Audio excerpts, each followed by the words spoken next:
Leon adjusted his worn leather jacket as he stood outside the Celestial Cafe, a floating restaurant stationed at the edge of the Andromeda Nexus. The neon lights reflected off his calloused hands that had fixed more starship engines than he could count. At 34, he never imagined he'd be here, on a blind date arranged by his well-meaning but overly enthusiastic coworker Marcus. "Just try it, man," Marcus had said. "You've been alone since Emma's mom left. The kid needs to see you happy." Leon sighed, thinking of his 7-year-old daughter waiting at home with the babysitter.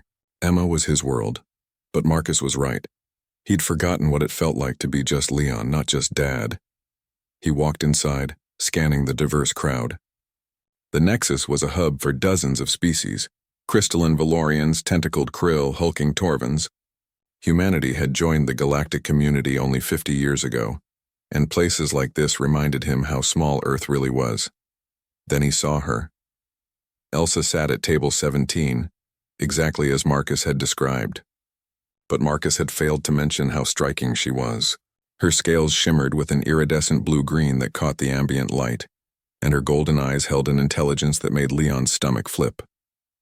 She wore civilian clothes, a simple white blouse and dark pants, but her posture screamed discipline. "Dragonkin," Marcus had said. "One of the few species that could shift between forms. Leon?" Her voice was melodic, tinged with an accent he couldn't place. "That's me." He slid into the seat across from her, suddenly aware of the grease still embedded under his fingernails despite his best scrubbing. "You must be Elsa. Guilty as charged." She smiled, revealing slightly pointed teeth. "So a mechanic? That's refreshingly practical. And you're a nurse at the Nexus Medical Center? Trauma wing. We see everything from plasma burns to dimensional tears. Keeps life interesting." She paused, studying him with those unsettling golden eyes. "Marcus tells me you're a single father." Leon tensed. This was usually where dates ended. "Yeah, my daughter Emma. She's 7, smart as a whip, stubborn as hell." He waited for the polite withdrawal, the sudden remembering of an early shift. Instead, Elsa leaned forward. "That must be incredibly difficult, raising a child alone while working full-time." "It's," Leon faltered, caught off guard by genuine interest. "It's the hardest thing I've ever done, but she's worth it." The conversation flowed easier after that. Elsa told him about growing up on Draconis Prime, where young dragonkin trained for centuries before choosing their life paths. She'd chosen healing, drawn to the fragility of shorter-lived species. Leon talked about growing up in Detroit, back when Earth was still recovering from the first contact chaos, and how he'd learned mechanics from his grandfather. An hour passed like minutes, then Leon's comm unit buzzed. His heart dropped as he saw the babysitter's code. "I'm sorry, I need to take this." Emma's frightened voice crackled through. "Daddy, I don't feel good. My tummy really hurts." The world narrowed to a pinpoint. "I'm coming, sweetheart. Right now." He stood abruptly, nearly knocking over his chair. "I'm sorry, Elsa, it's my daughter. I have to go." Elsa was already standing, her medical instincts engaged. "Which sector do you live in?" "Lower Ring, Block 7, but you don't have to. I'm a trauma nurse." "Leon, if she needs help, I can provide it faster than waiting for emergency services." Her tone left no room for argument. They ran. The hover taxi ride felt eternal. Leon's hands shook as he explained Emma's medical history. A weak immune system, legacy of her premature birth. Elsa listened intently, already mentally triaging. When they burst into Leon's modest apartment, the babysitter looked terrified. Emma was curled on the couch, pale and sweating. Elsa moved with practiced efficiency, kneeling beside the girl. "Hello, Emma. My name is Elsa. I'm a friend of your daddy's, and I'm a nurse. Can you tell me where it hurts?" Emma pointed to her lower right abdomen, whimpering. Elsa's expression grew serious. She pulled a portable scanner from her bag, standard equipment for off-duty medical personnel.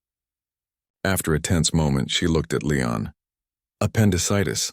Early stage, but it needs attention now. I'm calling for a medical transport." The next few hours blurred together. The medical center, the surgical prep, the agonizing wait. Elsa never left. She translated medical jargon, pulled strings to get Emma seen immediately, and sat beside Leon in the waiting room, her presence solid and reassuring. When the surgeon emerged with good news, routine procedure, full recovery expected, Leon finally allowed himself to breathe. Thank you, he whispered, and the words felt pathetically inadequate. Elsa squeezed his hand. Her scales were warm, surprising him. You're welcome. They sat in silence for a while, exhaustion settling over them both. Some first date, Leon finally said, trying for humor. Elsa laughed softly. I've had worse. There was this krill engineer who spent the entire evening explaining protein polymerization. Sounds thrilling. It wasn't. She turned to face him. But tonight, I got to see who you really are, Leon. A father who drops everything for his child. A man who isn't afraid to ask for help.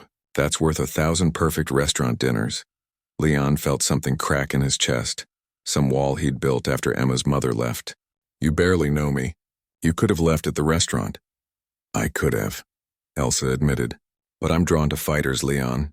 In my line of work, I see people at their worst and their best. You're a survivor. Emma is lucky to have you. I'm just doing my best. That's all any of us can do. She stood, stretching her wings slightly, an unconscious gesture that revealed her dragon heritage. I should let you be with Emma when she wakes up, but... She hesitated, unusual for someone so confident. Would you want to try this again? The date, I mean. Maybe somewhere less fancy. I'd like to meet Emma properly when she's feeling better.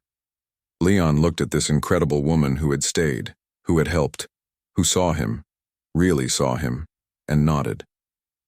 I'd like that. Emma would too.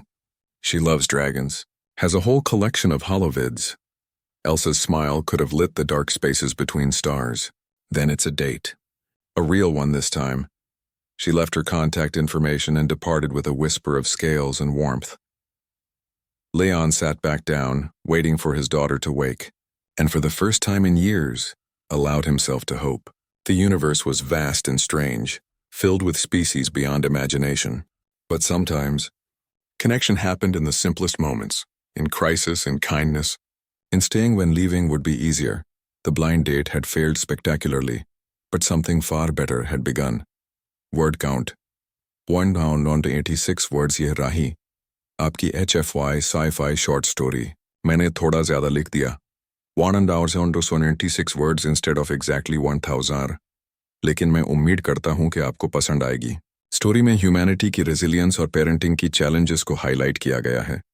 साथ ही एक sweet beginning of romance भी है. क्या आपको ये story पसंद आई?